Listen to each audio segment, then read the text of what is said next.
So I am in my car, which I'm going to post a video later. I've got to edit it from Saturday when I was in my car after getting home today and on Saturday.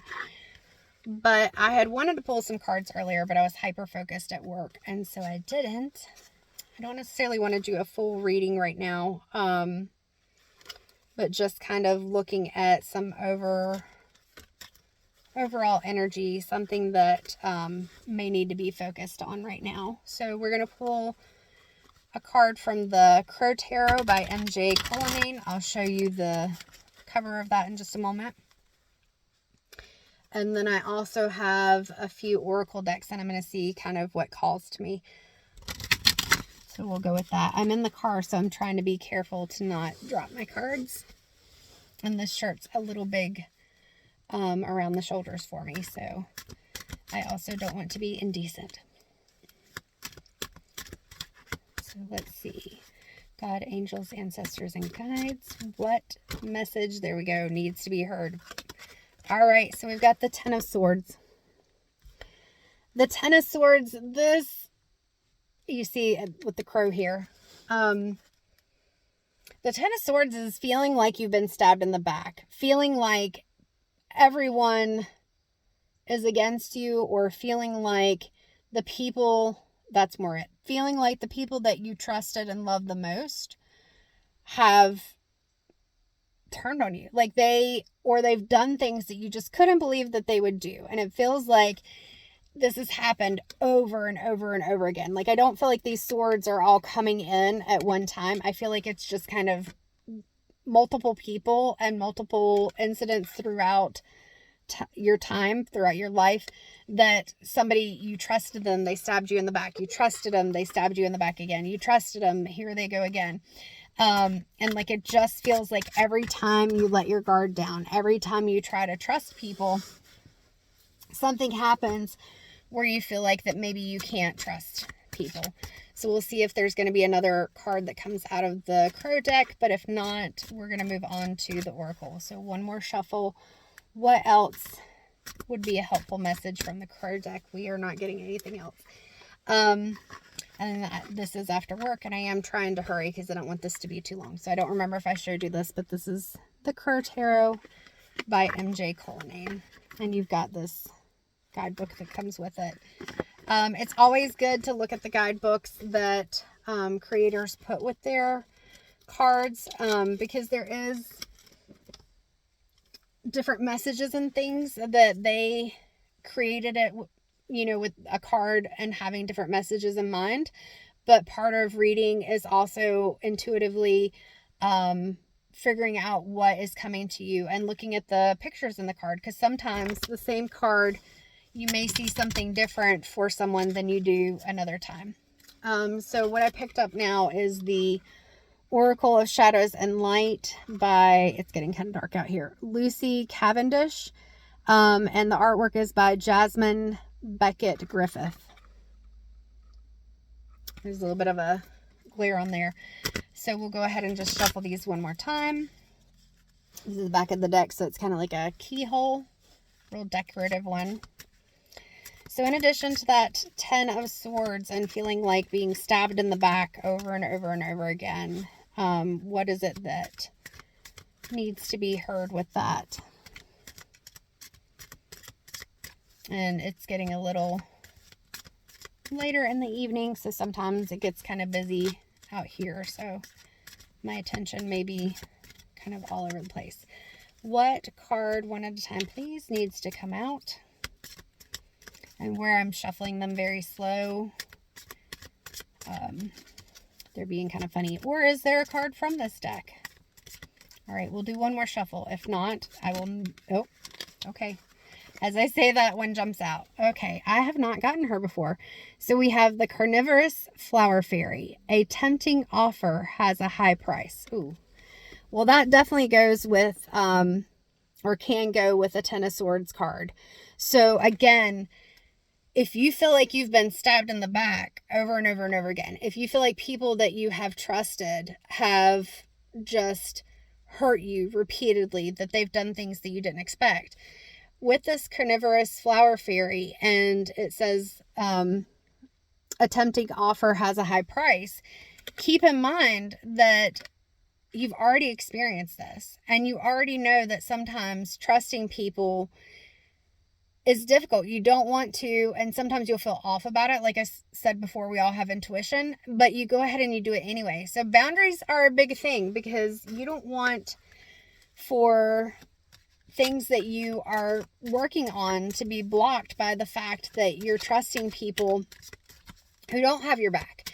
You're sharing information with people who maybe they're jealous, maybe they're intimidated by you, or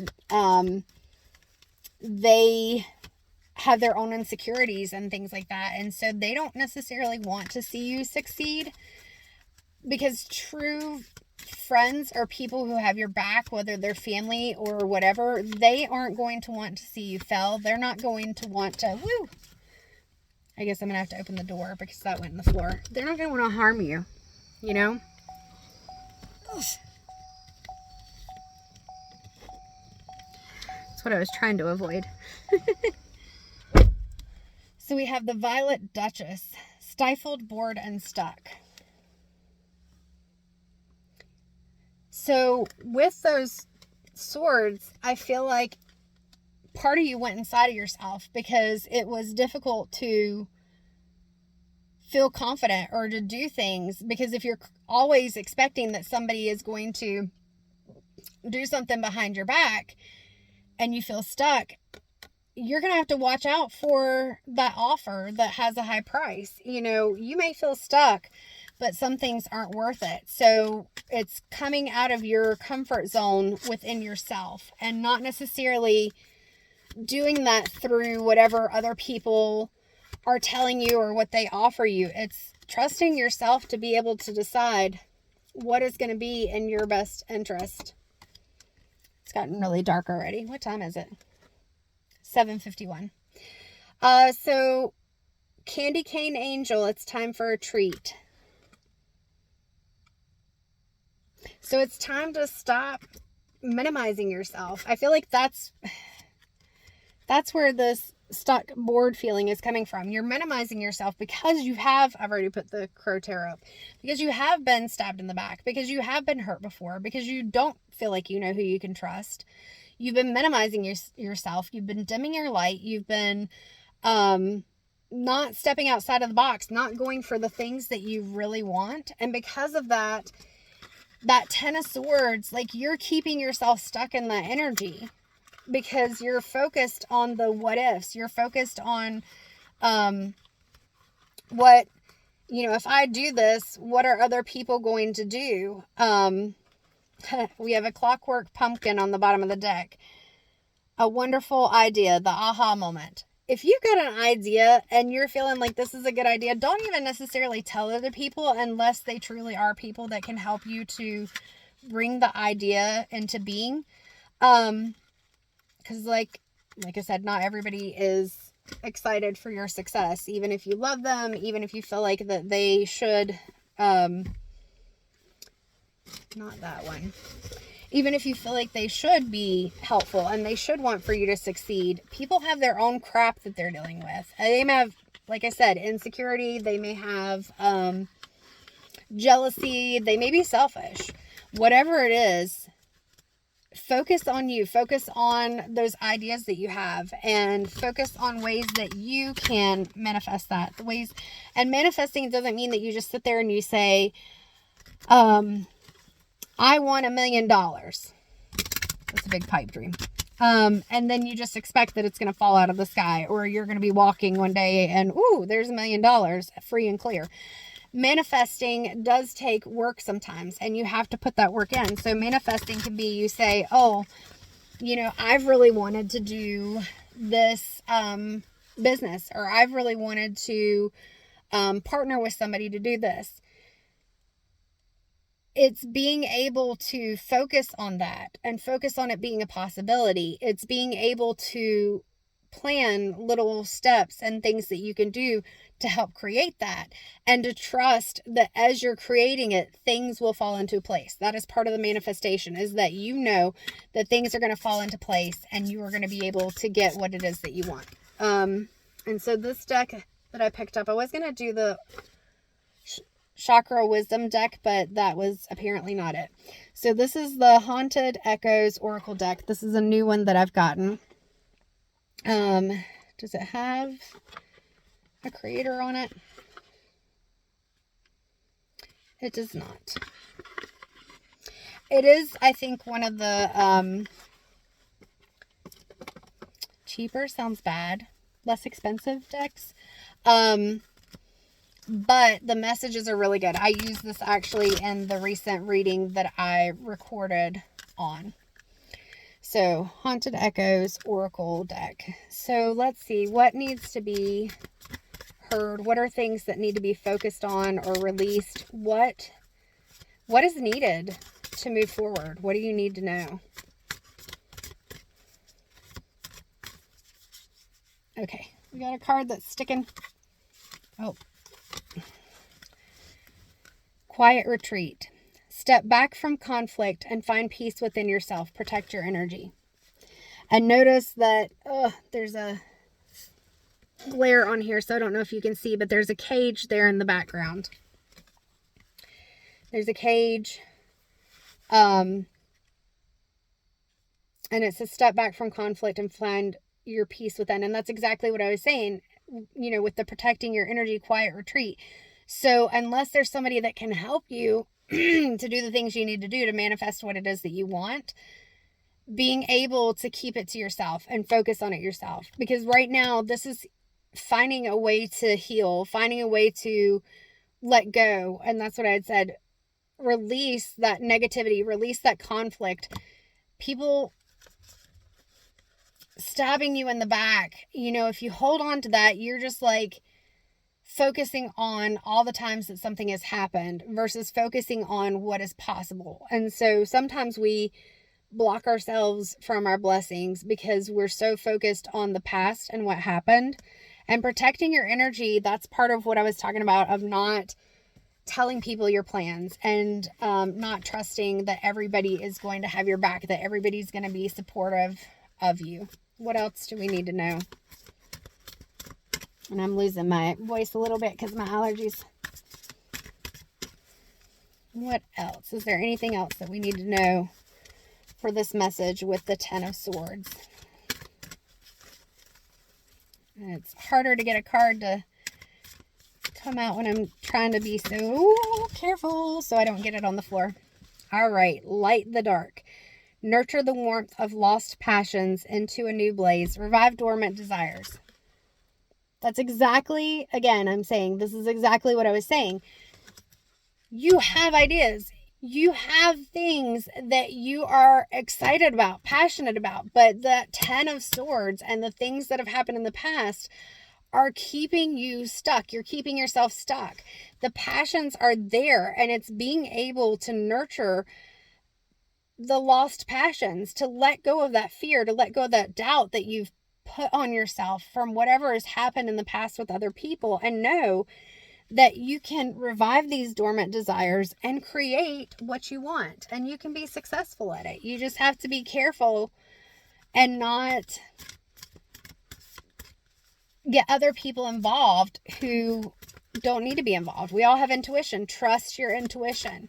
If something feels off, even if you don't know why, even if the person who is saying it seems like they're such a nice and caring and wonderful person, if the offer feels too good to be true, then maybe it is. Take a step back. Take a step back for that quiet reflection. I think that was the card before. Yeah, the quiet retreat. Take a step back and think about it. You don't have to accept everything in that moment, even if the person is pushing you. Because if they're pushing you and you don't feel right about it and you feel like you have to make a decision right then, well, there's your answer. Because this person pushing you, that's not okay.